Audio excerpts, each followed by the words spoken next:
So students, देखिए last lecture में हम लोग ने बड़ी अच्छी तरह से देखा था कि कैसे हम लोग अल्कोहल्स के 7 मेथड ऑफ प्रिपरेशन कंप्लीट किए थे, ठीक है। और साथ ही मैंने आपको बताया था फिजिकल प्रॉपर्टीज ऑफ अल्कोहल, जो भी हमने अच्छी तरह से कंप्लीट किया था। अब आज अपनी बारी है कि हम केमिकल प्रॉपर्टीज ऑफ अल्कोहल पढ़े, पर उसके पहले मैं हमारा जो 7 MOP था उसमें से जो सेकंड नंबर का MOP था, that is acid catalysed hydration of alkene to form alcohol, ठीक है। या फिर हम ऐसा कहते हैं कि action of cold and concentrated sulphuric acid on alkene and followed by action of water, ठीक है। तो वो जो रिएक्शन है उसका हमारे मैकेनिज्म दिया हुआ है टेक्स्ट बुक में, तो उस मैकेनिज्म को मुझे डिस्कस करना बहुत जरूरी है। तो पहले वो डिस्कस कर लेते हैं मैकेनिज्म, ताकि आपका एक स्लॉट खत्म हो जाए। उसके बाद हम आज केमिकल प्रॉपर्टी से शुरू करेंगे, ठीक है। तो देखिए आपका MOP नंबर 2 जो था वो कुछ इस तरह से था कि हम उसे कहते थे acid catalysed hydration of alkyne, ठीक है। तो इसमें बेसिकली हम क्या करते थे, अल्कीन लेते थे और उससे अल्कोहल बनाने की कोशिश करते थे, ठीक है। तो वो जो रिएक्शन था वो कुछ इस तरह से था कि आपके पास में कोई अल्कीन मॉलिक्यूल रहा होगा, मैं जनरल रिएक्शन लिख रहा हूँ यहाँ पर, ठीक है। उस अल्कीन के अंदर आप ऐड करते थे HOSO3H, यानी कुछ नहीं है H2SO4 ही लिखा हुआ है, बस लिखने का तरीका अलग है। ये हुआ करता था कोल्ड एंड कॉन्सेंट्रेटेड, ठीक है। जब इस रिएक्शन के बाद आप आगे बढ़ते थे तो यहाँ पर देखो H+OSO3H- ऐसी स्पीसीज होती थी। तो यहाँ पर मार्कोनिक रूल का एडिशन रिएक्शन होता था। तो जहां पर हाइड्रोजन एटम कम होता है वहां पर नेगेटिव पार्ट अटैच होता है, ठीक है। तो मान लेते हैं एक कार्बन पर H आने वाला, एक कार्बन पर OSO3H। अगर नेगेटिव पार्ट यहाँ आ रहा है इसका मतलब यहाँ पर हाइड्रोजन एटम पहले से कम हो गया। ये मार्कोनिक रूल के फंडे आपको ऑलरेडी पता है। अब इसके बाद में हम यहाँ पर क्या करते थे, हम इसमें वाटर ऐड करते थे और इसे बॉइल करते थे। तो देखिए यहाँ से आपको सल्फ्यूरिक एसिड वापस मिल जाएगा और OH ग्रुप इसको रिप्लेस कर देगा। तो आपके पास में कंपाउंड कुछ इस तरह से जनरेट होता था, ठीक है। ये रिएक्शन हमने देखा था, बड़ा ही आसान रिएक्शन है, ठीक है। हाँ, तो इसी रिएक्शन का हमको करना है मैकेनिज्म, ठीक है। तो इस रिएक्शन का हम अभी मैकेनिज्म लिखने जा रहे हैं। तो ध्यान से देखिए मैकेनिज्म में एक्चुअली होता क्या है, तो बड़ा ही सिंपल है, ठीक है। इसका मैकेनिज्म जो है वो 3 स्टेप में है, ठीक है, 3 स्टेप्स। तो स्टेप नंबर 1 से शुरू करते हैं कि फर्स्ट स्टेप में क्या होता है। देखिए आप जब gold and concentrate sulphuric acid लेंगे, ठीक है, इसमें वाटर मॉलिक्यूल भी ऑब्वियसली रहा होगा, क्योंकि आगे आप ऐसी रिएक्शन ऑफ वाटर तो करने ही वाले हैं। तो यहाँ पर क्या होता है कि सल्फ्यूरिक एसिड में से H+ आयंस बाहर आते हैं, ठीक है। और वो H+ आयंस जो है वो किससे इंटरेक्ट करेंगे, जो वाटर मॉलिक्यूल प्रेजेंट है उससे इंटरेक्ट करेंगे, क्योंकि सल्फ्यूरिक एसिड जो है वो तो एक्वस मीडियम में ही होगा, ठीक है। तो जिसके वजह से क्या होगा कि देखिए मैं कहता हूँ ये जो लोन पेयर है वाटर का, वो इसको बॉन्ड पेयर बनाने में काम आता है, ठीक है। तो इसके वजह से क्या होता है HOH, और यहाँ पर एक कोऑर्डिनेट बॉन्ड बनता है हाइड्रोजन से, lone pair becomes bond pair, है ना। तो यहाँ पर ऑक्सीजन ने इलेक्ट्रॉन खोया इसलिए उस पर चार्ज पॉजिटिव आएगा, अभी भी एक लोन पेयर रहेगा उसके ऊपर, ठीक है। ऐसे लिखता हूँ, ऑक्सीजन पर अभी भी चार्ज क्या रहेगा, पॉजिटिव, और एक लोन पेयर रहा होगा, ठीक। हाइड्रोजन पर चार्ज पहले से पॉजिटिव था, इलेक्ट्रॉन आने पे चार्ज क्या हो जाएगा, नेगेटिव, इसलिए वो क्या हो जाएगा, बैलेंस्ड हो जाएगा, सही है। तो यहाँ पर ये जो स्पीसीज जनरेट हुई ना, इसे हम कहते हैं हाइड्रोनियम आयन, ठीक है। अब फर्स्ट स्टेप खत्म नहीं हुआ, फर्स्ट स्टेप के अंदर ये दोनों ही प्रोसेस चल रहे होते हैं कि पहले आपका हाइड्रोनियम आयन बन रहा होता है, ठीक है। अब ये जो हाइड्रोनियम आयन है वो आपके अल्कीन के साथ इंटरेक्ट करता है। देखिए किस तरह से, आपके पास में यूं अल्कीन का कंपाउंड रखा होगा, ठीक है। तो यहां पर क्या होता है, ये जो हाइड्रोनियम आयन है HOH,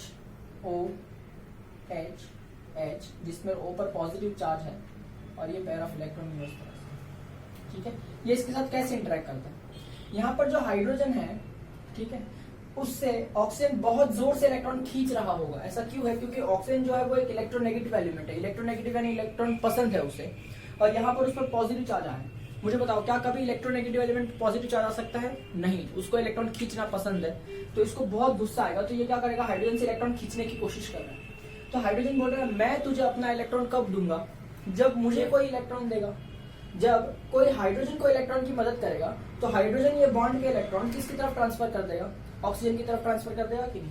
तो यहाँ पर क्या हो रहा है, ये जो अल्कीन है इसके पास में पाई बॉन्ड है, और आपको पता है जहां पर भी पाई बॉन्ड होता है वहां इलेक्ट्रॉन डेंसिटी ज्यादा होती है, ऐसा हम कहते हैं। तो यहाँ पर क्या है कि इन दोनों में से कोई भी एक कार्बन क्या करता है, अपने बॉन्ड पेयर को हाइड्रोजन की तरफ एक्सरसाइज करके बॉन्ड पेयर बनाता है। Bond pair becomes bond pair, यानी ये जो पाई बॉन्ड है वो कार्बन कार्बन से बीच में से टूट करके कार्बन हाइड्रोजन बॉन्ड पेयर बनेगा, और उसी समय हाइड्रोजन जो है वो अपना बॉन्ड पेयर ऑक्सीजन को ट्रांसफर कर देगा, ठीक है, ताकि ऑक्सीजन उसके पेयर ऑफ इलेक्ट्रॉन्स को वापस खींच ले और अपना नेगेटिव चार्ज जो है उसको बैलेंस कर ले। उम्मीद करता हूँ ये पॉइंट आपको समझ में आएगा और एरोस बड़ी अच्छी तरह से आपको समझ में आने होगी। तो इसके बाद क्या हो जाएगा कि मान लेते हैं ये जो है कार्बन कार्बन अब सिंगल बॉन्ड हो जाएगा, ठीक। यहाँ इस कार्बन पर 2 बॉन्ड थे, ठीक है, इस कार्बन पर 2 बॉन्ड थे, ऑलराइट। अब ये जो कार्बन है, ठीक है, इसके ऊपर 2 बॉन्ड है, तो मैंने 2 बॉन्ड लिखे। अब देखो ये जो पेयर ऑफ इलेक्ट्रॉन है, समझो इस कार्बन ने इस हाइड्रोजन को दिए, तो ये जो बॉन्ड है ऐसा शिफ्ट हो जाएगा, तो इसके वजह से देखिए कुछ इस तरह से बन रहा होगा, ठीक है। ये जो आप बॉन्ड देख रहे हो ये वाला, यहां पर आ जाएगा हाइड्रोजन, आप चेक कर सकते हैं। ये वाला जो इलेक्ट्रॉन है वो इस कार्बन का है, वो अभी भी इस कार्बन के पास ही है, ठीक है। ये वाला इलेक्ट्रॉन जो है जो इस कार्बन का है वो ट्रांसफर हो रहा है हाइड्रोजन के पास में, जो यहां पर आपको दिखाई दे रहा है, और हाइड्रोजन के पास में अपना इलेक्ट्रॉन जो ऑक्सीजन का इलेक्ट्रॉन था उसने दोनों इलेक्ट्रॉन ऑक्सीजन को दे दिया, इसलिए यहाँ पर HOH एक पैर पहले से था, एक पैर उसने अभी अभी खींचा, इसलिए देखिए इस तरह से वाटर मॉलिक्यूल न्यूट्रल होकर बन जाएगा। अब एक्चुअली देखा जाए तो किसने इलेक्ट्रॉन पाया, ऑक्सीजन ने इलेक्ट्रॉन पाया, तो उस पर चार्ज क्या आना चाहिए, नेगेटिव, पर पहले से चार्ज क्या है, पॉजिटिव, इसलिए वो क्या हो गया, बैलेंस हो गया, ठीक है। किसने इलेक्ट्रॉन खोया, मैं कहूंगा इन दोनों में से इस कार्बन ने इलेक्ट्रॉन खोया, देखो क्योंकि इसका इलेक्ट्रॉन जो है वो हाइड्रोजन की तरफ जा रहा है कि नहीं यहाँ पर, ठीक है, तो यहाँ पर इस कार्बन इलेक्ट्रॉन खोया, इसलिए उस पर चार्ज क्या आ जाएगा, पॉजिटिव।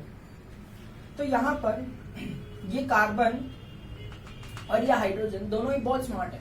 हाइड्रोजन ने क्या किया, पहले इलेक्ट्रॉन पाया और फिर इलेक्ट्रॉन खोया, पाया तब नेगेटिव चार्ज आया होगा और खोया तब पॉजिटिव चार्ज आया होगा, इसलिए ऑल ओवर चार्ज क्या रहा होगा, 0, ठीक है। तो देखिए इस हाइड्रोजन पर कोई भी चार्ज ही नहीं है।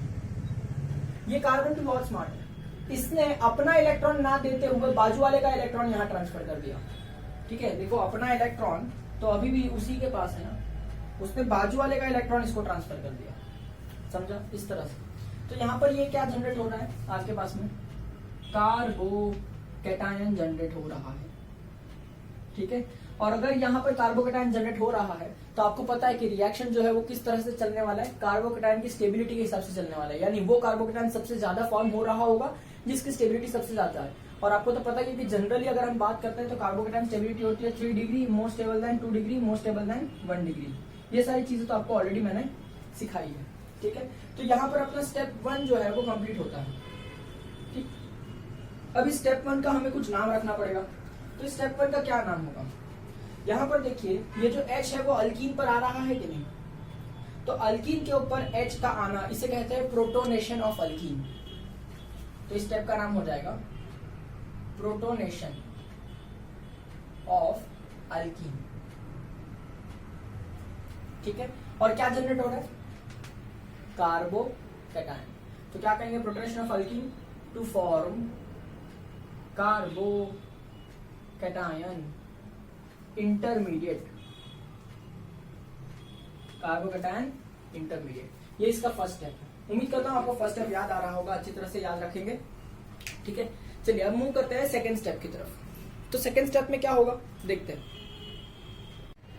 और ये भी मैं बताना चाहूंगा कि ये जो फर्स्ट स्टेप है यहाँ पर ये एक स्लो स्टेप है, ठीक है, स्लो स्टेप है। अगर आपने रिएक्शन कंडीशन को हैंडल नहीं की तो रिएक्शन आसानी से रिवर्सिबल हो जाएगा, इसका मतलब क्या है कि ये कंपाउंड फिर से अपने आप को इसमें कन्वर्ट कर जाएगा, ठीक है। तो ध्यान रखिए ये एक स्लो स्टेप है और रिवर्सिबल है, इसलिए मैं इसे कहूंगा RDS। RDS का मतलब होता है रेट डिटरमाइनिंग स्टेप। हमने ऑलरेडी देखा है कि जो रिएक्शन में सबसे स्लोएस्ट स्टेप होता है वही रेट डिटरमाइन करने में काम आता है, यानी ये जो रिएक्शन है फर्स्ट ऑर्डर में चल रहा है, सेकंड ऑर्डर में चल रहा है, ये सब अगर आपको डिसाइड करना है तो सिर्फ इसी स्टेप से कर सकते हैं, ठीक है। तो ध्यान रखना slow step is always called as rate determining step and that is step 1 of this mechanism, ठीक है। अब सेकंड स्टेप में क्या होगा कि कार्बोकैटायन जो है वहां से रिएक्शन स्टार्ट होगा कि कार्बोकैटायन हम आगे क्या करेगा। देखिए कार्बोकैटायन जब बन रहा था साथ में क्या बन रहा था, वाटर बन रहा था, ठीक है। अब देखिए मैं सेकंड स्टेप लिखता हूँ, ये रब कर देता हूँ, ठीक है। उम्मीद करता हूँ आप भी साथ में नोट्स बना ही रहे होंगे, ठीक है। चलिए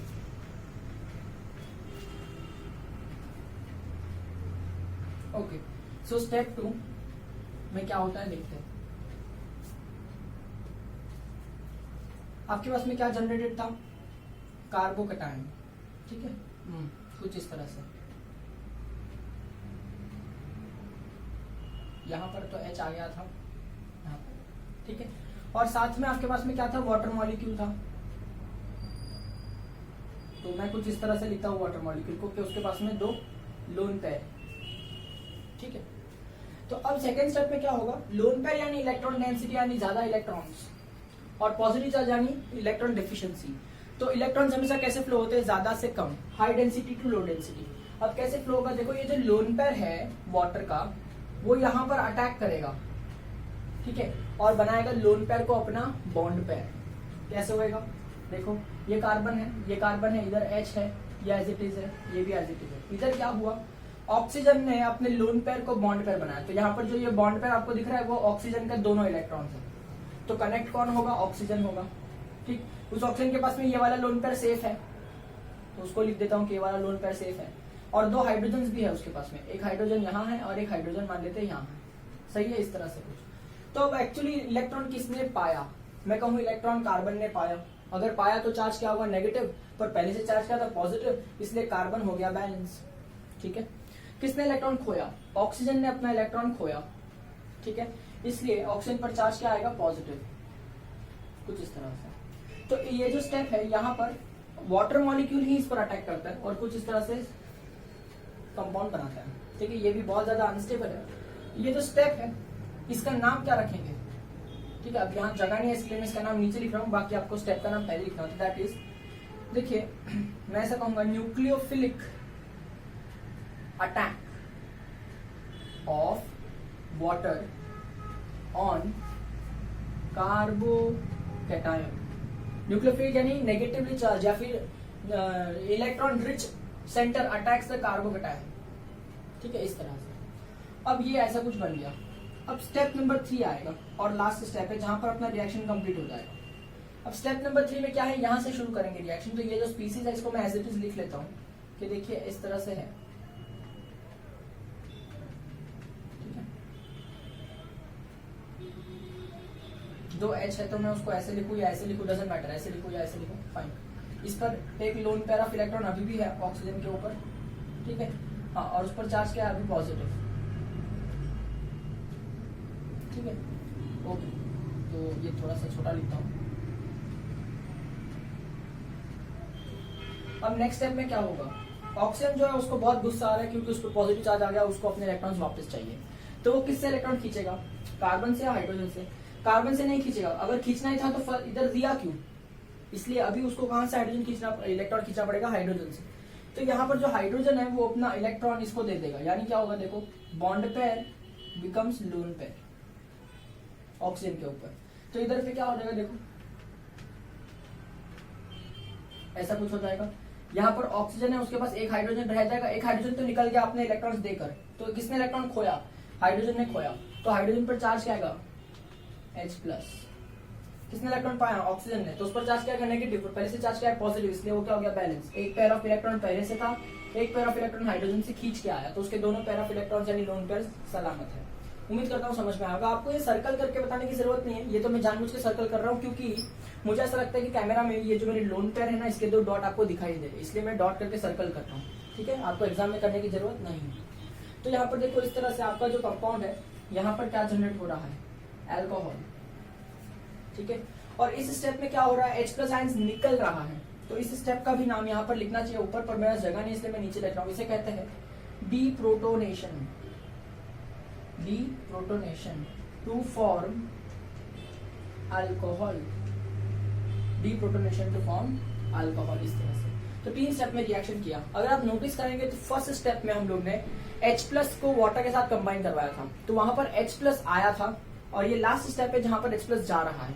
इसका मतलब H+ यानी जो एसिड है वो किसका काम कर रहा है, कैटलिस्ट का काम कर रहा है, क्योंकि कैटलिस्ट ही ऐसा करता है कि वो फर्स्ट स्टेप में आता है और लास्ट स्टेप में चले जाता है। इसलिए देखने वाले को पता ही नहीं चलता कि कैटलिस्ट काम कर रहा है या नहीं कर रहा है, पर कैटलिस्ट अपना काम जरूर करता है। It helps to make reaction faster. अगर H+ आयंस होता ही नहीं तो वाटर हाइड्रोनियम आयन में कन्वर्ट होता ही नहीं, तो वो फिर कार्बोकेटायन जनरेट करता ही नहीं और फिर ये डीप्रोटोनेशन होता ही नहीं। इसका मतलब रिएक्शन होता अगर तो बहुत स्लो होता, ये H+ आयंस की वजह से रिएक्शन बहुत फास्ट हो रहा है, इसलिए इसे हम कैटलिस्ट का नाम देते हैं और इसीलिए हम कहते हैं इसे एसिड कैटलाइज्ड हाइड्रेशन। क्योंकि काम कौन कर रहा है, वाटर कर रहा है, क्योंकि वाटर अटैक कर रहा है तो हाइड्रेशन कहना था। और एसिड का कैटलिस्ट है, H+ आयन से ऐसा कैटलिस्ट है जो एसिड से आता है, इसलिए इस रिएक्शन का नाम है एसिड कैटलाइज्ड। और किसका हाइड्रेशन हो रहा है, अल्कीन का हो रहा है। फर्स्ट स्टेप में आपने देखा अल्कीन पर अटैक हो रहा था, इसलिए अल्कीन का हाइड्रेशन। और बन क्या रहा है इससे, अल्कोहल। तो उम्मीद करता हूँ ये जो मैकेनिज्म है आप याद रखेंगे 3 स्टेप का, बहुत ही इंपॉर्टेंट मैकेनिज्म है, एग्जाम में पूछते हैं, ऐसे ही पूछेंगे, right the mechanism of acid catalysed hydration of alkyne. ठीक है, तो आपको अच्छे से लिखने आना चाहिए, 3 मार्क का है, इसमें मार्क्स गंवाने नहीं है। तो उम्मीद करता हूँ ये अच्छे से याद रहा होगा। चलिए एक बार अगर आप अभी थोड़ा सा ट्राई करेंगे तो वीडियो को पॉज कर लीजिए और एक बार साथ के साथ एमओपी जो हमने किए थे उसको मन में रिवाइज करने की कोशिश कर लीजिए, याद कीजिए कि देखो आपको आता है या नहीं। अगर नहीं आता है कोई बात नहीं, आप रुकिए, पेज घुमाइए, पूरा रिवाइज कर लीजिए, ठीक है। और फिर ही हम इस लेक्चर में आगे बढ़ते हैं, क्योंकि अब हम पढ़ने वाले केमिकल प्रॉपर्टीज ऑफ अल्कोहल। ठीक है, चलिए देखते हैं केमिकल प्रॉपर्टीज। देखिए अगर मैं बात करता हूँ आपसे केमिकल प्रॉपर्टीज ऑफ अल्कोहल की, तो ध्यान से सुनिए। जब हम पढ़ते हैं केमिकल प्रॉपर्टीज ऑफ अल्कोहल, तो अल्कोहल से हमको दूसरे कंपाउंड जनरेट करने होते हैं, यानी अल्कोहल के फंक्शनल ग्रुप में चेंजेस आने वाले हैं। तो यहाँ पर क्या होगा, देखिए अगर मैं देखूं अल्कोहल को तो ऐसा लिखता है R bonded to O bonded to H। ठीक है, तो यहाँ पर चेंजेस है ना, हम 2 तरीके से ला सकते हैं। कैसे ला सकते हैं, एक जिसे हम कहते हैं OH बॉन्ड ब्रेकिंग। ठीक है, जिसमें आप क्या कर रहे होंगे कि कार्बन OH बॉन्ड, ये जो OH बॉन्ड है COH, इस बॉन्ड को आप ब्रेक करेंगे, तो इसकी वजह से चेंजेस आने वाले हैं। और दूसरा क्या हो सकता है कि हम ब्रेक कर सकते हैं RO बॉन्ड ब्रेकिंग। इसका मतलब अगर अल्कोहल का फंक्शनल ग्रुप ROH है तो आप ये वाला बॉन्ड ब्रेक करेंगे। ठीक है, इस तरह से। अब देखिए जब भी आप OH बॉन्ड ब्रेकिंग करते हैं, OH बॉन्ड ब्रेकिंग करते हैं, तो इसमें क्या होता है, देखिए ROH है, आप कोई रिएक्शन करते हैं, O और H का बॉन्ड ब्रेक होता है तो RO बनता है प्लस H अलग हो जाता है, ये बॉन्ड ब्रेक हो गया। ठीक है, देखिए इस तरह से बताता हूं मैं तो आपको ज्यादा समझेगा। ठीक, अब आप ध्यान से देखें तो यहाँ पर हाइड्रोजन और ऑक्सीजन में कौन ज्यादा इलेक्ट्रोनेगेटिव था, ऑक्सीजन। यानी ये जो बॉन्ड ब्रेकिंग है यहाँ पर हेट्रोलिटिक होने वाला है, यानी ऑक्सीजन जो है वो नेगेटिव हो जाएगा और कार्बन जो है वो पॉजिटिव हो जाएगा। ठीक है, तो यहाँ पर RO माइनस जो है ना, इसे हम कहते हैं अल्क ऑक्साइड। क्या कहते हैं हम इसे, अल्क ऑक्साइड। ठीक, और ये जो H+ आयन है वो तो प्रोटॉन की तरह यहाँ से निकल गया, उसका कुछ खास नाम नहीं है। जब यहाँ पर हम बॉन्ड ब्रेकिंग करते हैं RO, तो इसका मतलब क्या होगा, ROH ये कंपाउंड होगा, इसका RO बॉन्ड ब्रेक होगा, कार्बन ऑक्सीजन बॉन्ड ब्रेक हो जाएगा, तो रिएक्शन में आपको कार्बन मिलेगा प्लस OH अलग हो जाएगा। यहाँ पर देखिए कार्बन और ऑक्सीजन में कौन ज्यादा इलेक्ट्रोनेगेटिव है, ऑक्सीजन। इसका मतलब यहाँ पर भी बॉन्ड फ्यूजन जो है वो हेटेरोटिक होगा, तो यहाँ पर carbon will be positive and OH will be negative, तो यहाँ पर कार्बोकैटायन जनरेट होगा। कार्बन पर पॉजिटिव चार्ज यानी कौन जनरेट होगा, कार्बोकैटायन। ठीक है, तो अगर हम इसकी स्टेबिलिटी ऑर्डर देखें तो यहाँ पर 1 डिग्री ज्यादा स्टेबल होता है, 2 डिग्री से ज्यादा स्टेबल होता है 3 डिग्री से। ठीक है, और यहाँ पर अगर हम स्टेबिलिटी ऑर्डर देखें तो क्या होगा, 3 degree more stable then 2 degree, more stable then 1 degree. ये आपको बहुत अच्छे से ध्यान रखना है। कार्बोकैटायन का तो ऑर्डर हमको पता ही है, अल्कोक्साइड के अंदर 1 2 3 डिग्री इस तरह से। अगर आप चाहते हैं मैं इसको एक्सप्लेन करूं तो देखिए कैसे, सपोज मान लीजिए कि ये कुछ इस तरह से दिया हुआ है, ये 1 डिग्री कार्बो अल्कोक्साइड आयन हो गया। ठीक है, अब देखिए ये कुछ इस तरह से दिया हुआ है तो ये 2 डिग्री हो जाएगा। ठीक है, और सपोज ये कुछ इस तरह से दिया हुआ है तो ये 3 डिग्री हो जाएगा। अब देखिए ऑक्सीजन पर चार्ज क्या है, नेगेटिव, और ये जो मिथाइल ग्रुप है वो इलेक्ट्रॉन डोनेटिंग होता है। ठीक है, तो नेगेटिव चार्ज है और ये उसको और इलेक्ट्रॉन डोनेट कर रहा है, तो नेगेटिव पर नेगेटिव आ रहा है जिसकी वजह से नेगेटिव चार्ज इंक्रीज हो रहा है, जिसको हम कहते हैं डीस्टेबिलाईजेशन। देखिए नेगेटिव चार्ज को स्टेबिलाईजेशन कब मिलेगा, जब उस पर पॉजिटिव चार्ज आएगा। पर यहाँ पर मिथाइल ग्रुप तो प्लस आई इफेक्ट बताते हुए अपने इलेक्ट्रॉन इसको दे रहा है, तो ये इसको डीस्टेबिलाईज कर रहा है। अगर मैं 2 डिग्री लूं तो देखिए 2 मिथाइल ग्रुप उसको ज्यादा इलेक्ट्रॉन देंगे, तो यहाँ इंडक्टिव इफेक्ट का मैग्नीट्यूड और ज्यादा है, तो ये और कम स्टेबल हो जाएगा। और यहाँ 3 ग्रुप है तो और ज्यादा कम स्टेबल हो जाएगा, क्योंकि सब मिलकर इलेक्ट्रॉन ऑक्सीजन को दे रहे हैं पर इलेक्ट्रॉन ऑक्सीजन पे पहले से ज्यादा है, तो यहाँ पर स्टेबिलाईजेशन नहीं मिलता, उल्टा क्या मिलता है, डीस्टेबिलाईजेशन। ठीक है, इसलिए ये जो ऑर्डर है आता है 1 डिग्री 2 डिग्री 3 डिग्री, क्योंकि ये सबसे कम स्टेबल है ये उससे ज्यादा स्टेबल है और ये सबसे ज्यादा स्टेबल है, क्योंकि यहाँ पर जो डिस्टेबिलाईजेशन है उसका फैक्टर सबसे कम रहा है। ठीक है, तो उम्मीद करता हूँ कि आपको ये ऑर्डर याद रहेगा, 1 डिग्री, 2 डिग्री, 3 डिग्री। ठीक है, चलिए अब इसके अंदर कौन कौन से रिएक्शन पढ़ने हैं और इसके अंदर कौन कौन से रिएक्शन पढ़ने हैं इसका मैं आपको नाम बताता हूँ, फिर एक एक करके हम शुरू करते हैं। देखिए इसमें जो पहला रिएक्शन हम पढ़ने वाले हैं वो है एक्शन ऑफ सोडियम मेटल, ये फर्स्ट रिएक्शन है। दूसरा रिएक्शन जो हम पढ़ने वाले हैं वो है एस्टरिफिकेशन रिएक्शंस, इसमें बहुत सारे रिएक्शन है, 2-3 रिएक्शन। ठीक है, और तीसरा रिएक्शन जो हम इसमें पढ़ने वाले हैं वो है मिथाइलेशन ऑफ अल्कोहल्स। ठीक है, ये 3 रिएक्शन इसमें पढ़ने हैं। इसमें भी हमको 3 रिएक्शन पढ़ने हैं एक्चुअली। देखिए नंबर 1 इसमें जो हम पढ़ने वाले हैं उसे कहते हैं न्यूक्लियोफिलिक सब्स्टिट्यूशन, क्योंकि OH हट जाएगा ना तो उसके जगह कुछ और नेगेटिव आएगा, यानी न्यूक्लियोफिलिक सब्स्टिट्यूशन रिएक्शन हम पढ़ने वाले हैं। ठीक है, दूसरा हम पढ़ने वाले हैं डिहाइड्रेशन रिएक्शन। अब एक्चुअली डिहाइड्रेशन रिएक्शन 2 टाइप के होते हैं, एक होता है इंटर मॉलिक्यूलर और एक होता है इंट्रा मॉलिक्यूलर। ठीक है, अब ये इंटरमॉलिक्यूलर इंट्रामॉलिक्यूलर क्या होता है वो सब मैं जब इसमें आऊंगा तब आपको सिखाऊंगा, अभी स्ट्रेस लेने की जरूरत नहीं है। तो इतने रिएक्शन अभी हमको यहाँ पढ़ने हैं। ठीक है, केमिकल प्रॉपर्टीज में सिर्फ इतना ही है। देखिए ये जो कैटेगरी थी इसके अलावा भी और 2 चीजें हैं। ठीक है, जिसे हम कहते हैं ऑक्सीडेशन रिएक्शंस। ठीक है, अल्कोहल का क्या आने वाला है आगे, ऑक्सीडेशन रिएक्शंस।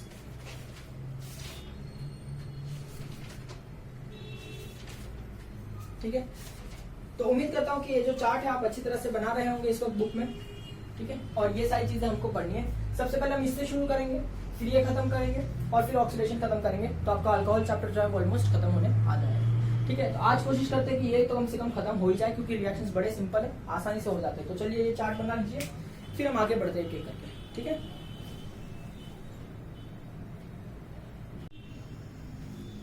देखिए ब्रेकिंग ऑफ OH बॉन्ड यानी इस तरह से कुछ रिएक्शन दिखाई देगा।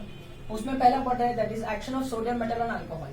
तो जब आप अल्कोहल मॉलिक्यूल लेते हैं R bonded to O bonded to H, ठीक है, इसमें अगर आप सोडियम मेटल ऐड करते हैं तो यहाँ पर क्या होता है, जैसे इस रिएक्शन का डायरेक्शन है OH बॉन्ड जो है वो ब्रेक होता है। ठीक है, अगर OH बॉन्ड ब्रेक होगा तो क्या होगा कि देखिए RO नेगेटिव जनरेट हो जाएगा। ठीक है, प्लस H अकेला रह जाएगा। सही बात है। अब ये जो सोडियम है वो क्या हो जाएगा, अपने आप को पॉजिटिव में कन्वर्ट करेगा। ठीक है, कैसे पॉजिटिव में कन्वर्ट करेगा, एक इलेक्ट्रॉन डोनेट करते हैं। अब वो एक इलेक्ट्रॉन किसको डोनेट कर देगा, हाइड्रोजन को, बाद में देखेंगे उसका जरूरी नहीं है, और यहाँ पर सोडियम एटम चिपक जाएगा पॉजिटिव बनकर। सही बात है। अगर इस रिएक्शन को मैं 2 बार लिखता हूँ तो देखिए ये 2 बार होगा, ये 2 बार होगा, तो ये 2 बार जनरेट होगा, तो 2 बार H निकलेगा ना, इसलिए यहाँ पर H2 गैस रिलीज होता हुआ दिखाई देगा। ठीक है, तो यहाँ पर इस तरह से ये रिएक्शन हो रहा है कि ये जो अल्कोहल है इसमें अगर आप सोडियम मेटल डाल देते हैं, ठीक है, तो आपको ये कंपाउंड मिलता है प्लस हाइड्रोजन गैस। इसका नाम क्या रखेंगे, ये है अल्कोक्साइड और ये है सोडियम, तो इसका नाम रखना चाहिए सोडियम अल्क ऑक्साइड। समझ में आया। ठीक है, तो क्लियरली आप देख सकते हैं कि OH बॉन्ड ब्रेक हो रहा है। ठीक है, अब मैं आपसे एक ट्रिक क्वेश्चन पूछना चाहता हूँ, क्या आपको इस सोडियम अल्कोक्साइड देख के कुछ याद आ रहा है। ठीक है, देखिए हमने एक सिंथेसिस किया था जिसका नाम था विलियमसन सिंथेसिस, जो कि प्रीवियस चैप्टर में था, that is synthesis of ethers using alkyl halide. तो उस अल्काइल हैलाइड के अंदर हमने क्या ऐड किया था, हम लोग ने ऐड किया था सोडियम अल्कोक्साइड। ये वाला कंपाउंड जब हम किसी अल्काइल हैलाइड में ऐड करते हैं तो ईथर बनता है, और इसी सिंथेसिस को कहा था विलियमसन सिंथेसिस। तो विलियमसन सिंथेसिस का रिएजेंट है ये सोडियम अल्कोक्साइड। अगर नहीं आता था तो याद देखिए, हमने क्या था RX alkyl halide that reacts with RONA, तो Na प्लस O माइनस होता है, तो ये NaX निकल जाता है, तो यहाँ पर देखिए ROR यानी ईथर जनरेट होता है कि नहीं। तो ये विलियमसन सिंथेसिस था जिसमें मैंने ड्रॉबैक भी कहा था कि ये जो अल्काइल हैलाइड है ये सिर्फ और सिर्फ 1 डिग्री होना चाहिए, 2 डिग्री और 3 डिग्री होगा तो यहाँ पर अल्फा बीटा एलिमिनेशन होकर अल्कीन बन जाएगा। ठीक है, ये सारी चीजें मैंने आपको इसमें सिखाई थी, दैट इज विलियमसन। तो वहां पर ये कंपाउंड यूज किया था, और ये कंपाउंड कैसे बनता है वो मैंने आज आपको सिखाया अल्कोहल चैप्टर में। किसी भी अल्कोहल में अगर आप सोडियम डाल देंगे तो आपको सोडियम अल्कोक्साइड मिलेगा, हाइड्रोजन गैस लिबरेट होता हुआ मिलेगा, वो अपना काम का नहीं है। ठीक है, सोडियम अल्कोक्साइड अपने काम का है। उम्मीद करता हूँ समझ में आ रहा है ये पॉइंट, और आप यहाँ पर विलियमसन सिंथेसिस भी हल्का सा रिवाइज कर पा रहे होंगे। ठीक है, तो सारी चीजें कनेक्टेड है, आपको सारी चीजें समझ के चलनी है। जैसे अगर मैंने आपसे कहा कि मान लेते हैं, एग्जाम्पल कर लेते हैं कुछ, जैसे action of sodium on methyl alcohol. ठीक है, तो क्या आएगा, मिथाइल अल्कोहल क्या होता है, CH3OH। इसमें अगर हमने सोडियम एक्शन किया, आपको पता है ये 2 बार लगेगा, ये 2 बार लगेगा।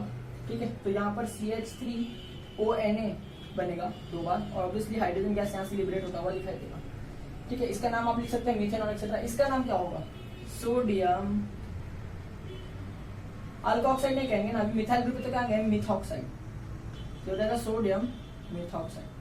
उम्मीद करता हूँ ये पॉइंट समझ में आ रहा है। इस तरह से मैंने अगर कोई भी अल्कोहल आपको दिया, उसमें एक्शन ऑफ सोडियम करने बोला, तो जहां पर OH है उसका बॉन्ड ब्रेक कर दो, सोडियम लगा के आ जाओ, और उम्मीद करता हूँ ये रिएक्शन तो आपको आ ही जाएगा। इसलिए इस पे ज्यादा एग्जांपल्स भी नहीं ले रहा हूँ, it is easy to understand. ठीक है, चलिए मूव करेंगे अगले रिएक्शन की तरफ। तो ये जरा ब्रेक रफ करता हूँ। ठीक है, सेकंड रिएक्शन जो भी इसी कैटेगरी का है कि जहां पर OH बॉन्ड ही ब्रेक होने वाला है। ठीक है, बहुत इंपॉर्टेंट रिएक्शन है, मैं स्टार मार्क कर रहा हूँ क्योंकि एग्जाम में आते ही है और इसका बहुत यूजेस है। ठीक है, इस रिएक्शंस को कहते हैं एस्टरिफिकेशन। ठीक है, देखिए मेरे हिसाब से अगर आप सोचे तो एस्टरिफिकेशन एक प्रोसेस है, प्रोसेस टू प्रिपेयर एस्टर। ठीक है, एस्टर यानी RC⋯OOR, ऐसा फंक्शनल ग्रुप बनाने का जो प्रोसेस होता है ना बेटा, इसी को हम कहते हैं एस्टरिफिकेशन। ठीक है, अब यहाँ पर हम लोग ये एस्टर बनाने वाले हैं यूजिंग अल्कोहल्स और breaking OH bond of alcohols. ठीक है, तो इसमें एक्चुअली बहुत सारे रिएक्शन आते हैं। तो इस कैटेगरी में ये खुद एक सेकंड कैटेगरी का रिएक्शन है अंडर दिस हेडिंग। इसके अंदर भी पहला रिएक्शन मैं आपको पढ़ा रहा हूं, दैट इज A। ठीक है, जिसका नाम है फिशर्स एस्टरिफिकेशन। क्या नाम है जिसका, फिशर्स एस्टरिफिकेशन। तो मैं पहले इसका डिस्क्रिप्शन बताता हूं आपको, फिशर एस्टरिफिकेशन में क्या होता है। इन दिस रिएक्शन, ठीक है, alcohol is treated with carboxylic acids, ठीक है, इन presence of H2SO4 as catalyst to prepare sweet smelling esters। ठीक है, क्योंकि आप हमेशा याद रखिए कि जो एस्टर्स होता है इनका स्वीट स्मेल होता है, फ्रूट्स के जैसा स्मेल आता है एस्टर्स में से। तो कभी भी अगर आप अल्कोहल को कार्बोक्सिलिक एसिड, उम्मीद करता हूं आपको फंक्शनल ग्रुप याद होगा, कार्बोक्सिलिक एसिड को किसके साथ रिएक्ट करवाएंगे, अल्कोहल के साथ रिएक्ट करवाएंगे, और कैटलिस्ट क्या रखना चाहिए आपको, सल्फ्यूरिक एसिड रखना चाहिए, तो आपको स्वीट स्मेलिंग एस्टर्स प्रोड्यूस होता हुआ मिलेगा। और इसी रिएक्शन को कहते हैं फिशर्स एस्टरिफिकेशन, क्योंकि फिशर्स करके जो साइंटिस्ट था इसने ये दिया था। और ऑब्वियसली नेम रिएक्शन है, तो मुझे अब आपको कहने की जरूरत नहीं पड़नी चाहिए कि name reactions are by default important. ठीक है, तो चलिए इसका जरा जनरल रिएक्शन देखते हैं। ठीक है, फिर इस पे एग्जांपल्स भी करेंगे, नो डाउट। तो देखिए पहले कार्बोक्सिलिक एसिड लीजिए, RC⋯O। अब मैं कार्बोक्सिलिक एसिड का जो फंक्शनल ग्रुप है उसको जानबूझ के ऐसे लिख रहा हूं OH रेड कलर से, ताकि आपको समझे कि रिएक्शन कैसे चल रहा है। ठीक है, अब मैंने इसमें क्या किया, अल्कोहल ऐड किया। तो अल्कोहल कैसा दिखाई देता है, तो मैं लिखता हूं R⋯O, और जो OH का बॉन्ड है उसको क्या है ना, मैं जरा ब्लू कलर से लिख रहा हूं, क्योंकि यहां पर क्या होने वाला है, OH बॉन्ड ब्रेकिंग पड़ रहा है। तो यहां पर OH बॉन्ड ब्रेक होगा। ठीक है, तो इसका जो H वो कार्बोक्सिलिक एसिड का कार्बन ऑक्सीजन बॉन्ड ब्रेक होगा, तो इसका जो OH है उसके साथ रिएक्ट करेगा। तो देखो यहां से क्या निकल जाएगा, H और OH, वाटर मॉलिक्यूल यहां से निकल जाएगा। अब ये रिएक्शन जो है ना वो थोड़ा सा रिवर्सिबल है, ध्यान रखिएगा। ठीक है, तो यहाँ पर देखिए RC⋯O। ठीक है, ये O इस कार्बन से कनेक्ट होगा ना, क्योंकि ये OH और H तो वाटर बन के निकल गया। तो यहाँ पर देखिए OR, तो ये जो OR आपको दिख रहा है वो यहां से आ रहा है, अल्कोहल से आ रहा है। ठीक है, ये बात ध्यान में रखिएगा। और ये क्या है, कार्बोक्सिलिक, C एसिड लिख रहा हूं यानी कार्बोक्सिलिक एसिड। ठीक है, तो ध्यान रखना कार्बोक्सिलिक एसिड का कार्बन ऑक्सीजन बॉन्ड ब्रेक होता है, लेकिन अल्कोहल का कौन सा बॉन्ड ब्रेक होता है, OH बॉन्ड ब्रेक होता है। बहुत इंपॉर्टेंट है, लोग यहाँ भूल जाते हैं किसका कौन सा बॉन्ड ब्रेक होता है। उनको लगता है यहाँ OH बॉन्ड ब्रेक होता है, यहाँ RO बॉन्ड ब्रेक होता है, ऐसा नहीं है। हम कौन सी कैटेगरी में पढ़ रहे हैं इस रिएक्शन को, that OH bond breaking should be there in alcohols. तो यही इसका H ही निकलना चाहिए और इसका OH निकलना चाहिए, उल्टा करने की जरूरत नहीं है। ठीक है, तो यहाँ पर आपको ये एस्टर मिल जाएगा और साइड प्रोडक्ट क्या बनेगा, ऑब्वियसली इसका वाटर। अब देखिए एस्टर में आप पानी डाल देंगे ना तो रिएक्शन रिवर्सिबल हो जाएगा और ये दो अलग अलग मॉलिक्यूल्स बनेगा। तो ये जो रिएक्शन है बहुत रिवर्सिबल है, इसीलिए इस रिएक्शन को फास्ट करने के वास्ते हम यहाँ ऐड करते हैं H2SO4। क्या डालते हैं, H2SO4। H2SO4 एक्चुअली मैंने यहाँ लिखा है कि कैटलिस्ट का काम करता है, पर एक्चुअली यहाँ पर H2SO4 जो है ना वो दो चीजों का काम करता है, ध्यान से सुनिएगा। एक तो कैटलिस्ट जिससे रिएक्शन आगे जाएगा, और अगर मैं H2SO4 यूज कर रहा हूँ, आपको पता है H2SO4 एक बहुत ही अच्छा डिहाइड्रेटिंग एजेंट है। डिहाइड्रेटिंग एजेंट क्या करता है, वाटर को ऑब्जॉर्ब कर लेता है। तो अगर साइड प्रोडक्ट में वाटर बनेगा तो उसको कौन ऑब्जॉर्ब कर लेगा, H2SO4 ऑब्जॉर्ब कर लेगा। और अगर वाटर ऑब्जॉर्ब हो गया, अगर वाटर ऑब्जॉर्ब हो गया तो क्या रिएक्शन रिवर्सिबल हो सकता है, नहीं। इसका मतलब रिवर्सिबल होने का जो चांसेस है वो बहुत बहुत बहुत कम हो जाएगा अगर आप H2SO4 यूज करते हैं तो। अच्छा, अगर मैंने यहाँ पर HCl यूज किया तो HCl यूज किया तो वो भी एक एसिड है जिससे रिएक्शन को कैटलाइज हो जाएगा, रिएक्शन का रेट या रिएक्शन का स्पीड बढ़ जाएगा, लेकिन ये गारंटी नहीं होगा कि रिएक्शन रिवर्सिबल नहीं होने वाला है। पर सल्फ्यूरिक एसिड डालने से ये गारंटी हो जाएगा कि रिएक्शन रिवर्सिबल नहीं होगा, because sulphuric acid will also act as a dehydrating agent along with acting as a catalyst. उम्मीद करता हूँ सल्फ्यूरिक एसिड यहाँ पर क्यों यूज करता है इसका रीजन आपको अच्छे से समझ में आया है, ठीक है। तो आपको ये एग्जाम में इस तरह से ब्रेकिंग वगैरह करके नहीं बताना, ये तो आपको समझे इसके लिए मैं बता रहा था। बाकी आपको एग्जाम में सिंपल लिख के आना है ऐसा कि ये OH है और ये H है, इतना ही रिएक्शन है, सिंपल सा, ठीक है। तो इसी रिएक्शन का नाम है फिशर्स एसिडिफिकेशन। अब सवाल यह है कि सर आपने एसिडिफिकेशन में ऐसा कहा था कि बहुत सारे रिएक्शन हमने A कैटेगरी का पढ़ा, तो बाकी के रिएक्शंस क्या है, उसमें भी एस्टर ही बनता है जिसमें हम अल्कोहल यूज कर रहे हैं। बट अब जो हम लोग एसिड यहाँ पर यूज कर रहे हैं उसकी जगह हम यूज करेंगे एसिड एनहाइड्राइड, एसाइलहाइड, ऐसे एसिड के डेरिवेटिव्स यूज करेंगे, ठीक है। पर जब तक कार्बोक्सिलिक एसिड और अल्कोहल है तब तक रिएक्शन का नाम फिशर्स एसिडिफिकेशन रहेगा। अगर ये रिएजेंट मैंने चेंज कर दिया, एसिड की जगह उसका कोई डेरिवेटिव यूज किया, तो वो फिशर्स एसिडिफिकेशन के नाम में नहीं आता है, ठीक है। फिशर्स में सिर्फ और सिर्फ एसिड और अल्कोहल का रिएक्शन बताना है। उम्मीद करता हूँ ये पॉइंट जो आपको समझ में आ रहा है। चलिए इस पे थोड़े से एग्जांपल सॉल्व करते हैं और फिर मैं आपको दूसरे टाइप के रिएक्शंस में लेके जाऊंगा, ठीक है। देखिए जरा एग्जांपल देखते हैं इसी पे। Action of methyl alcohol on acetic acid in presence of H2SO4। तो देखिए मिथाइल अल्कोहल कैसा दिखाई देता है, CH3OH, और एसिटिक एसिड कैसा दिखाई देता है, CH3C+OH, और इनका रिएक्शन किया गया इन प्रेजेंस ऑफ H2SO4, ठीक है। तो यहाँ पर क्या होने वाला है आपको पता है, this is Fischer's acidification reaction. तो इसका H और इसका OH दोनों वाटर मॉलिक्यूल बन के निकल जाएगा। तो यहाँ पर देखिए क्या बनेगा, CH3C+O ये वाला है और आगे आएगा CH3, ठीक है, प्लस यहाँ से निकल जाएगा वाटर। देखिए ना ये वाला जो है वो यहाँ से कनेक्ट होगा कि नहीं, ऑक्सीजन का बॉन्ड ब्रेक हुआ तो ऑक्सीजन कनेक्ट होगा कि नहीं, ठीक है। तो इस तरह से स्ट्रक्चर बनेगा।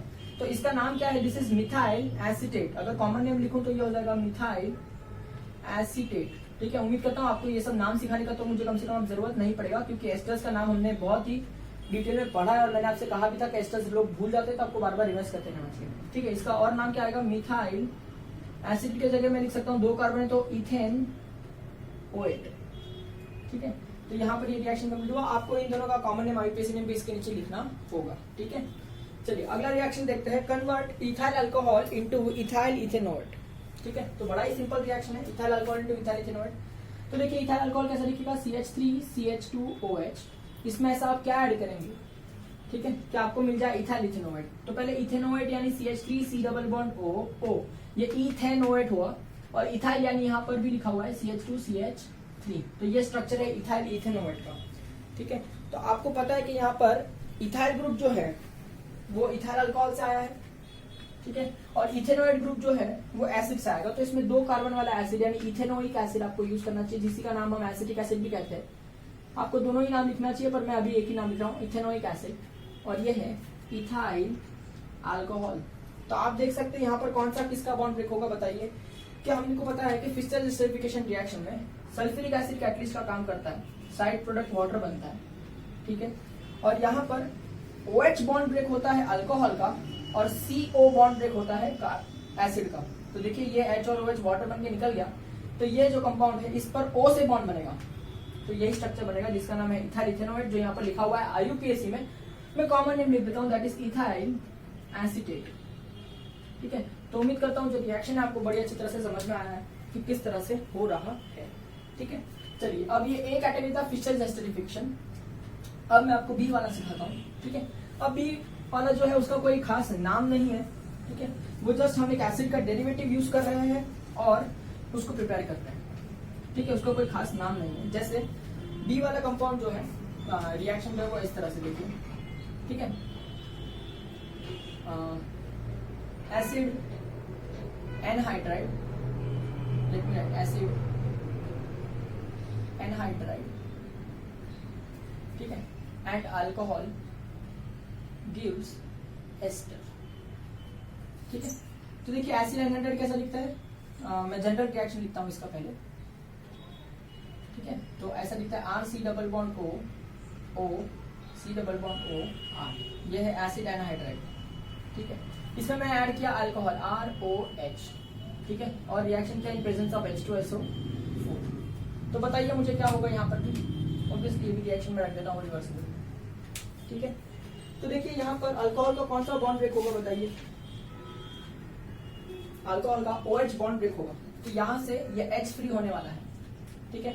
और यहाँ पर आप कोई भी एक बॉन्ड ब्रेक कर दीजिए कार्बन ऑक्सीजन, मान लेते हैं कि मैंने ये वाला बॉन्ड ब्रेक कर दिया, तो यहाँ पर ऑक्सीजन क्या हो जाएगा डेल्टा नेगेटिव, कार्बन क्या हो जाएगा डेल्टा पॉजिटिव। यहाँ OH बॉन्ड ब्रेक है तो oxygen delta negative, carbon delta positive, तो ये जो पॉजिटिव है इसके नेगेटिव के साथ जाएगा कि नहीं, करेक्ट। तो देखिए ये जो ग्रुप है इतना ऐसा वाला, ये ऑक्सीजन नेगेटिव है वो इस H के साथ जाके निकल जाएगा, और ये जो पूरा नेगेटिव ग्रुप है वो इस कार्बन के पॉजिटिव से कनेक्ट होगा कि नहीं।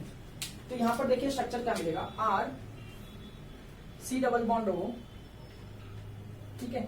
अब ये किससे कनेक्ट होगा, ऑक्सीजन से कनेक्ट होगा ना, OR। तो देखिए एस्टर फंक्शनल ग्रुप मिल रहा है, और साइड प्रोडक्ट यहाँ क्या मिल रहा है आपको, R C double bond O, और ये O है H से कनेक्ट होने वाला, तो ऐसा कुछ मिलेगा, ठीक है। तो एस्टर यहाँ पर मिलता है carboxylic acid as a side product, तो मिल रहा है यहाँ पर एस्टर ही है, इसलिए इस रिएक्शन को भी मैं एस्टरिफिकेशन ही कहूंगा, because it is preparation of ester. But क्या मैं इससे फिस्टर एस्टरिफिकेशन कह सकता हूँ, नहीं। फिस्टर एस्टरिफिकेशन से तब कह सकते हैं जब अल्कोहल रिएक्ट कर रहा हो कार्बोक्सिलिक एसिड से। यहाँ कार्बोक्सिलिक एसिड तो नहीं है, पर कार्बोक्सिलिक एसिड का डेरिवेटिव यानी एसिड एनहाइड्राइड है। उम्मीद करता हूँ ये रिएक्शन समझ में आ रहा है, कोई इतना इंपॉर्टेंट रिएक्शन नहीं है, जस्ट एक बताया है कि एस्टर ऐसे भी बनाया जा सकता है, ठीक है। तो उम्मीद करता हूँ ये पॉइंट आपको क्लियर रहेगा, इस पे मुझे नहीं लगता एग्जाम्पल करने की जरूरत है। अगर आप करना चाहते हैं तो मैं बता देता हूँ, जैसे कि एग्जाम्पल नंबर 1 देखिए, आपको ये होमवर्क में करना है, action of methyl alcohol on let us से प्रोपियोनिक एनहाइड्राइड, ठीक है। तो उम्मीद करता हूँ प्रोपियोनिक एनहाइड्राइड तो आपको स्ट्रक्चर आएगा, प्रोप यानी 3 कार्बन वाला एनहाइड्राइड यानी डबल बॉन्ड O, फिर से यही रिपीट करना होता है ना इस तरह से, ठीक है। तो ये देखिए ये बना दिया मैंने प्रोपियोनिक एनहाइड्राइड, और इसमें एक्शन करेंगे आप मिथाइल अल्कोहल का, तो ये देखिए H, और यहाँ से ये वाला पूरा ग्रुप ऐसे निकल जाएगा, और ये वाला जो पूरा ग्रुप है वो इस कार्बन पर लग जाएगा, ठीक है, सॉरी नॉट कार्बन पर, ऑक्सीजन पर लग जाएगा, बिकॉज OH बॉन्ड ब्रेक हो रहा है ना। तो उम्मीद करता हूँ आप ये रिएक्शन आसानी से कर पाएंगे, ठीक है। तो आप ये होमवर्क में कर लीजिएगा। मूव करते हैं आगे ऑप्शन नंबर सी पे, एक और रिएक्शन है जिससे हम लोग एस्टर्स बना सकते हैं, ठीक है। बड़ा इजी है, डिफिकल्ट नहीं है, ठीक है। वो भी एस्टरिफिकेशन के कैटेगरी में भी आता है, पर मैं उसे फिस्टर एस्टरिफिकेशन नहीं कह सकता, ठीक है। देखिए सी वाला that is acyl halides and alcohol produces ester, ठीक है। ये भी एसिड डेरिवेटिव है, acyl and R C double bond O X, पर अभी के लिए यहाँ पर मैं क्लोरीन ले रहा हूँ, तो acyl halide की जगह अगर मैं लिखूँ acyl क्लोराइड कोई दिक्कत नहीं आएगी, ठीक है, इस तरह से। और इसमें मैंने अगर अल्कोहल डाल दिया R bonded to O bonded to H, reaction reversible in presence of H2SO4, तो क्या होगा बताइए, यहाँ पर अल्कोहल का कौन सा बॉन्ड ब्रेक होगा, अल्कोहल का OH बॉन्ड ब्रेक होगा, तो इसका H अलग होने वाला है, और यहाँ पर कार्बन क्लोरीन बॉन्ड ब्रेक होगा, तो HCl निकल जाएगा, तो ये O है, यहाँ से इस कार्बन पर बॉन्ड बनेगा, तो ये देखिए कुछ इस तरह से बनेगा R C double bond O OR, यानी एस्टर तो आपको मिल ही रहा है, प्लस यहाँ पर साइड प्रोडक्ट होगा HCl, ठीक है।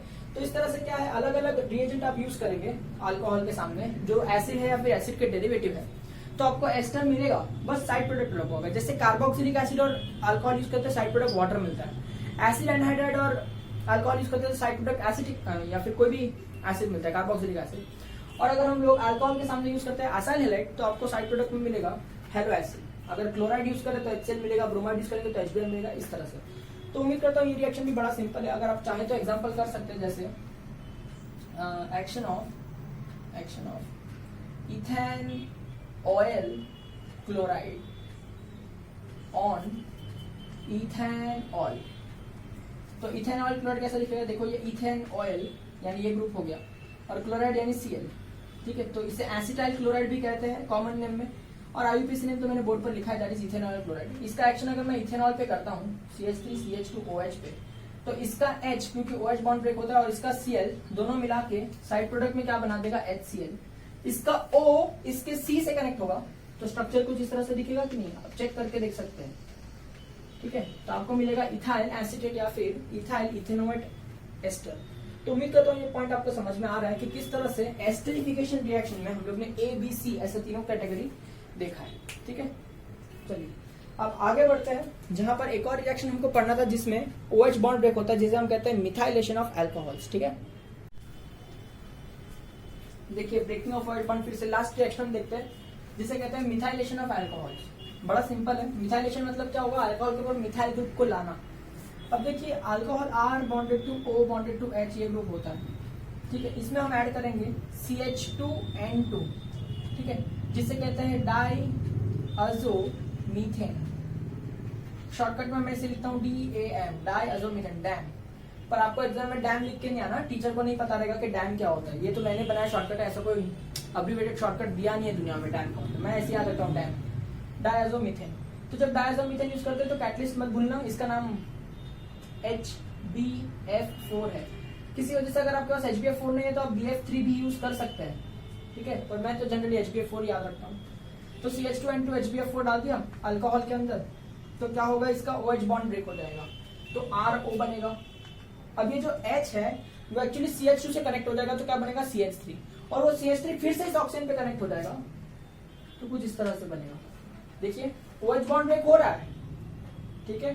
तो ये जो H है वो CH2 के पास जाएगा, तो क्या बन जाएगा CH3, और वो जो CH3 as a whole will combine with this oxygen again to form this kind of compound, and plus nitrogen का क्या हुआ सर, नाइट्रोजन तो है वो तो गैस बन के उड़ गया, ठीक है, इस तरह से। तो यहाँ पर क्या हो रहा है, मिथाइल ग्रुप एक्चुअली लग रहा है अल्कोहल मॉलिक्यूल पे, इसलिए इसे हम मिथाइलेशन कहते हैं। अगर आप ध्यान से देखें तो ये फंक्शनल ग्रुप क्या है, ईथर, कार्बन ऑक्सीजन, कार्बन को हम क्या कहते हैं, ईथर।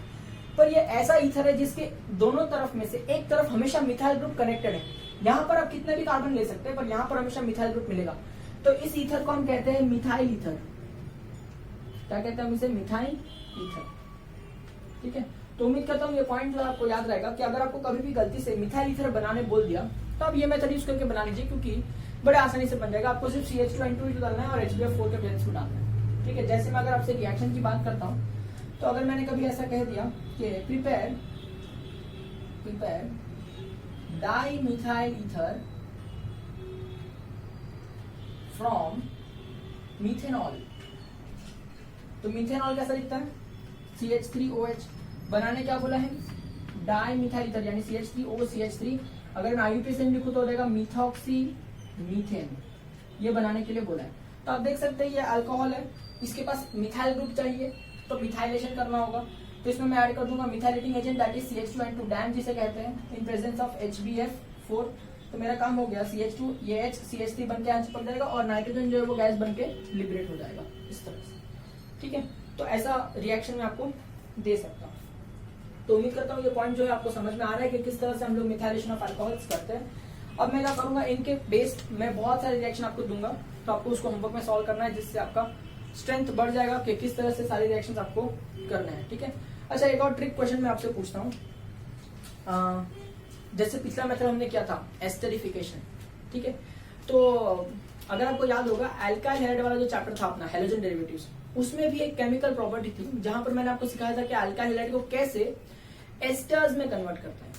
तो मुझे लगता है 90% बच्चों को याद ही नहीं होगा, बट अगर आपको याद है कि किस तरह से अल्काइल हैलाइड को एस्टर में कन्वर्ट करते हैं तो बहुत ही बढ़िया होगा, क्योंकि आपके सिलेबस में टोटल सिर्फ 4 ही मेथड है जिससे एस्टर बनाया जा सकता है, जिसमें से 3 तो मैंने आज ही सिखाए और एक मेथड ऑलरेडी मैं कवर कर चुका हूँ हेलोजन डेरिवेटिव्स चैप्टर में। तो ये आपके लिए एक ट्रिक क्वेश्चन रहेगा कि how to convert alkyl halide into esters. अगर आपको याद है बहुत बढ़िया, नहीं याद है आप पेज घुमाओ, ढूंढो उसको और याद करो कि अल्काइल हैलाइड से भी एस्टर कैसे बनाया जा सकता है, ठीक है। तो टोटल आप याद रख लेना दिमाग में कि 4 मेथड से एस्टर बनाया जा सकता है। फिस्चर एस्टरिफिकेशन जो आज सिखाया, फिर एसिड एनाहाइड्राइड अल्कोहल वाला, फिर असाइल हैलाइड अल्कोहल वाला, और एक फोर्थ मेथड है जो HDA चैप्टर में मैं सिखा चुका हूँ, न्यूक्लियोफिलिक सब्स्टिट्यूशन रिएक्शन में, जो आपको घर जाके ढूंढना है। अगर आपको याद है मुझे बहुत ही अच्छा लगा, अगर नहीं याद है तो फिर क्या कर सकते हैं, आपको लर्न ही करना पड़ेगा, ठीक है। तो ये 4 मेथड जरा दिमाग में रखिएगा, ठीक है। उसी तरह से ईथर बनाने की मेथड मैंने आपको सिखाई, ईथर बनाने की, ठीक है। ये वाली ईथर बनाने के लिए मेथड है जिसमें मिथाइल ईथर ही बनता है। एक मेथड मैंने HDA में सिखाई थी ऑलरेडी, जिसे हम कहते हैं Williamson synthesis of ether. 2 method सिखा चुका हूं मैं आपको ईथर बनाने की, ठीक है।